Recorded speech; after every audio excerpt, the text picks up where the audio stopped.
Lavlund, nummer 2 Oliver Christiansen, nummer 3 Laurits Jensen, nummer 9 Mads Lavlund, nummer 59 Nicky Hansen og så nummer 78 Jeppe Kirkeby. Regnskabet er ligesom gjort op efter de her 3 indledende heat. Vi er klar til finalen. Hvem ser du som den helt store favorit?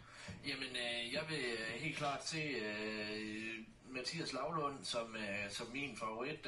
Han kører den der dimmer, der er rigtig godt, og han kan komme fra land af med den, fordi han har baghjulstræk, og derfor så lægger vægten over på baghjulene. Men Nicky, han holder ude på et farligt startspor, og han er altså drabelig stærk ud på banen. Oliver, han har den præcis modsatte side af startsporet. Ja, helt ude til højre. Er ude til højre der. Og Oliver, han har vist rigtig god stabilitet, så hvis der er, han kan komme ud, hvor der er, at alle de nærmest ligger på en linje, så kan det måske være, at han kan klemme sig ind på inderbanen, og derfor så få et bedre spor. Men det kommer meget an på, hvordan det er, de starter her. Jeg tror, at Nicky og Oliver, det kommer an på, hvem det er, der kommer først ud af starthullerne.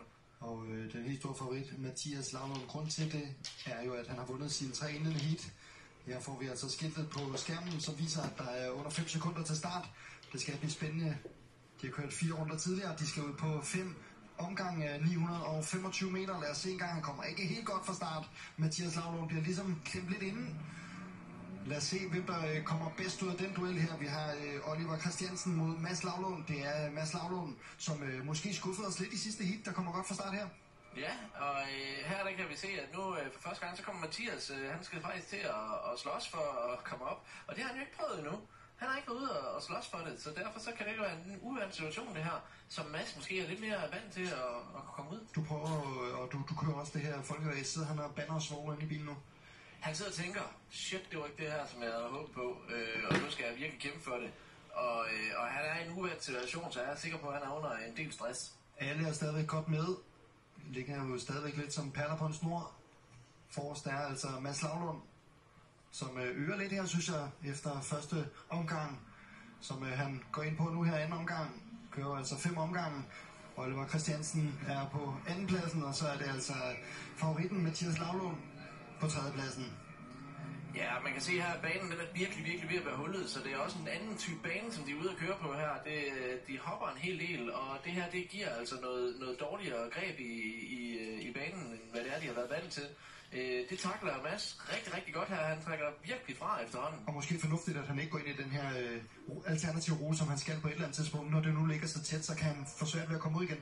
Ja, lige præcis. Altså det handler om, det er jo at få fri luft foran sig, og simpelthen kan få lov til at køre sit eget race. Måske har Oliver en lille idé i at gå ind i det nu, fordi han ligger og bliver presset af en, og han skal hele tiden køre og lukke af, og derfor spille tid på det. Så det kan godt være, at han skulle tage et alternativ, så kører han om bag dem, og så ligesom jagte dem op.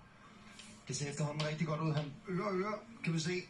Her hvor at... Og her kommer angrebet, her kommer han altså ind, og lige akkurat får skubbet Oliver Christiansen væk med Lavlund. Og så er det altså 1 og 2 fætterne, Mathias Lavlund og Mads Lavlund, der skal afgøre det mellem sig formentlig.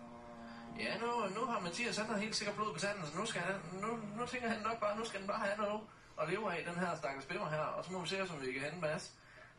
Men der går nok langt op til Mads her, og Mads, han er en stabil kører, kan jeg se, og ja, den er sgu svær, men Mathias, han har vist noget før, så lad os se, om han kan gøre det. Mads Lavlund, der altså vandt sit første heat og anden heat, og så gik det helt galt i tredje heat, hvor han kun fik 3 point. Så han havde måske også noget, han gerne ville revancere sig. Ja, lige præcis. Altså, han fik en god start den her gang, og var ikke noget kampolage eller noget, og så kom han ud fra spids af. Og det er jo det, at vi også har snakket om, at det er jo halvdelen af løbet, der er i den der start der. Og du kan se, at Mads fik en god startposition, og nu har Mathias alt arbejdet at gøre.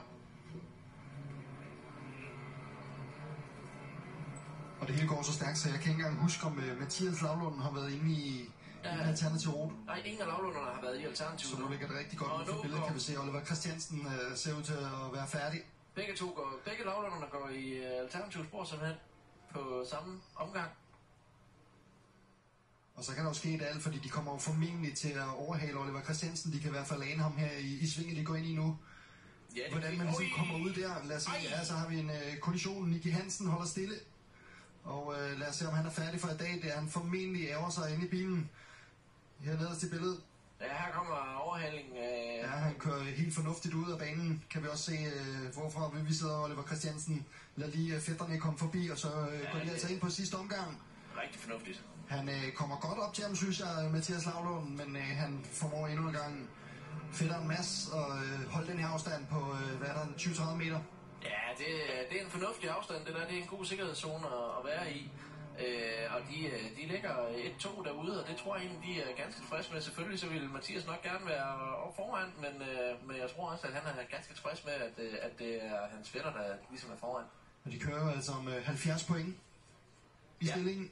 Ja, og det er jo nogle vigtige point, altså det er jo, og især at blive etter, fordi der får du lige et ekstra point, fordi du har vundet en afdeling, kan man sige, fordi der er ligesom 2 point ned til, og så er der kun 1 point imellem dem derfra af. Og her kan han altså skimte målstrengen. Det bliver Mads Lavlund med nummer 9, der tager heatet her.